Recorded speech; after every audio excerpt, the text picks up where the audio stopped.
Ndi mukyala Munyankole, amannya geeyogerera Kyakunzire Daphne, nzaaliddwa Ibanda, nkulidde Kampala, naye nga tekinfuula Muganda. Okulira Kampala n'okulira mu Buganda tekinfuula Muganda. Whatever is going on in the country right now is a serious issue. Very serious. Nti bwe tutabaako kye tukola, it is going to become very dangerous. Very, very dangerous. Nsozi ne baga nti singa abadde Muganda nga yatudde mu ntebe gye ndimu eno, mwandigambye nti abo balwanirira byabwe, balwanirira baganda bannaabwe. Ndi mukyala Munyankole, kandi nindumanya, nindugamba, nuho ndukuzire, nuho nzaalirwe owitu n'Ibanda. Ninyenderizo oba buli ali alive osheyalinge. Ehike aheyine kuza. Ebyo ebintu nitubireba nk'ebyokuzaana, konka kushakubiri hike hare, nituza kureba ekiratuhikeho. Ebi byona nitubireba nk'ebitiine magezi. Nitubireba nk'ebyokujaana. Abannayuganda nibaza kunyiiga, nibaza kwekyawa, beetamwe, biheyo emihino n'enfuka batandike kwetema. Nseegayirirangako omuntu yenna kusharinga live yange. Never. Naye olunaku olwaleero njagala nkwegayiridde oba oyagala nfukamire, ngenda kufukamira sharinga live eno. What is going on in the country is not something we cannot just look at and pretend we are not seeing. Ne bw'oba toli mu politics, kibuyaga bw'eba etwala n'ebyetaleeta.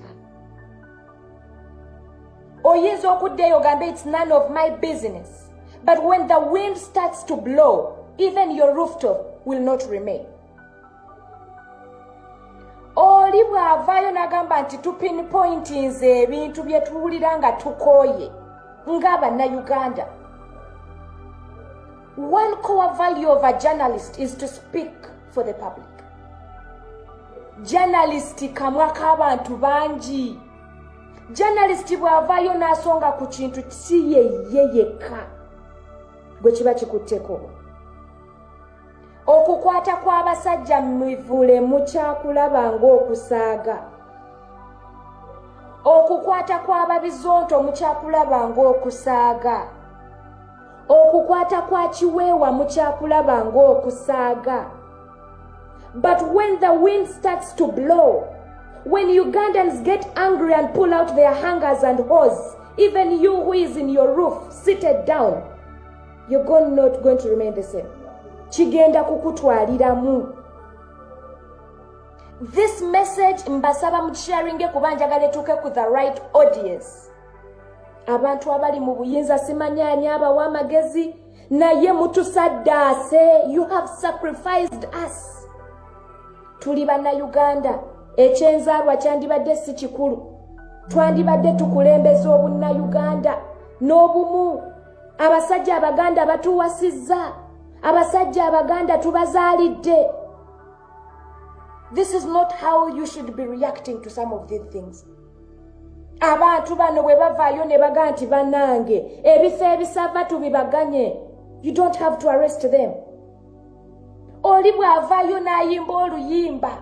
It is so funny ebintu bino biri coincidence esawa zino abaana bonna be bakwata Baganda. Basajja mivule Muganda. Bizonto Biganda. Chiwewa Muganda.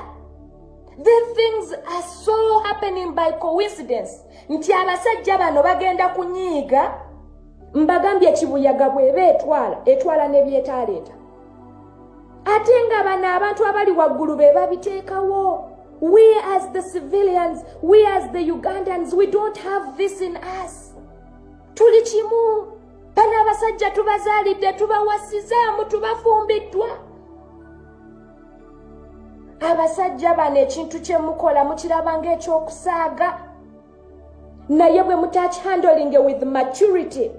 If you don't handle this issue with maturity, ekyatuuka e Rwanda kiyinza okuba nga kiri ku boda essaawa zino kikonkona kiyingira Uganda. It could be on its way. Kubanga kubanga bana abantu banna Uganda oli bwavayo nakugamba nti ebifo bino mubigabanyemu equally. Don't arrest them. Mwenga cabinet mutuule wansi mulabe ensonga y'abana abantu. Communication yabwe erichi. Oli bwavayo nakola composition. Nga mazima amatuufu kale bandi basibidde nga si mazima bituufu. If they ask you, ani akulembera eggwanga muki? Ani akulembera SFC muki? Ani akulembera ISO muki? Ani akulembera ebyenjigiriza muki? What would you answer if those questions are directed to you? Why do you want to make people telling the truth look like liars? Atenga mwe muli mu nsobi. Ekintu kino sikyogerako because I am a Munyankole. I speak because I am a Ugandan. Ate gye tulaga kigenda kututwalira mu ffenna bannaalumanya ne bessaalumanya. Ekyatuuka e Rwanda kiyinza okuba nga kiri ku border. These things byonna bazze babigamba inciting violence. Tewali inciting violence esinga ku kyemukola essaawa zino.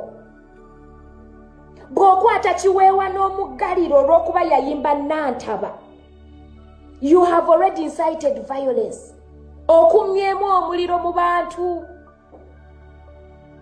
Bw'okwata abasajja mivulo olw'okuba avuddeyo n'abuusa abantu ebigenda mu ggwanga, you have already incited violence mu bantu. Bano abantu bemukwata si be bali mu inciting violence. You are the people inciting violence. The only problem is naffe bannasaalumanya ne taalumanya tugenda kulugwamu. We are all going to be taken in that category. Mbagambye nze sitera kwegayirira muntu kusharinga video yange. Naye olwaleero nyamba. Ate sifuddeeyo oba ngoberedde kiweewa oba ngoberedde basajja mivule naye nga gano ge mazima. Our top officials ge mazima. Ebintu bye musalawo essaawa zino bigenda kutulumya ffe. Ebintu bye musalawo abantu bataano bigenda kulumya eggwanga lyonna. Ndi mukyala Munyankole, siri Muganda. Nzaaliddwa Ibanda, si kumpi nnyo, wala nnyo. Singa mbadde Muganda mwandigambye batandise. Ndyo Munyankole, konka ebintu ebimu byonna mukola ne biza kututwaliramu twena. Abatiine mushango nabino mushango. Abenjo mulimwe mushwirine. Abakazi banyina Banyankole. Abantu abamukozesa mu office zanyina Banyankole. Konkitwa bamwe tulya Bannayuganda. We don't look on Bunyankole. Tutukureba ngo tulya Banyankole, tulya Bannayuganda. Abaganda batushwire, batuziremu abaana. Nitwereba nk'omuntu omwe. Konka ebimu byonna musharaho nibiza kutukyondooza twena. Twena. Mistakes zanyu niziza kusasurirwe. Abatiine mushango, abatiine kitukumanya, situkarebagana Museveni, situkikagana mu State House. Abazire bitu tubakakwatagana mundu. Konka ebimu byo nimusalaho nibiza kututwaliramu twena. Ihanga n'ery'Abannayuganda. Waba oli Omunyankole, waba oli Omuganda, waba oli Omusoga, ihanga n'Abannayuganda. Twayenda tugire ngu ihanga n'ery'Abanyankole nibaza kututema, nibaza kutushara kandi nimwe murabirete. Haze kiri kutushasha ngwimwe ababireta nimuza kuba muri protected. The people that are causing this are going to be protected. Fe basaalumanya, we are the people that are going to be affected. Segayiriranga ko muntu yenna kusharinga video yange naye olunaku olwaleero nkwegayiridde. Sharinga video eno ngenda kozesa ennimi zonna zensinga okumanya: Lunyankole, Lukiga, Lutooro, Luzungu, Luganda. Message etuuke gye erina okugenda. Uganda ne y'Abannayuganda, teri y'Abanyakitala.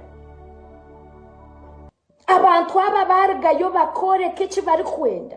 Bakore ko obushashi bwabo honashu mazima, obushasi, obutamba n'obushashi. Pain cannot be stopped with pain.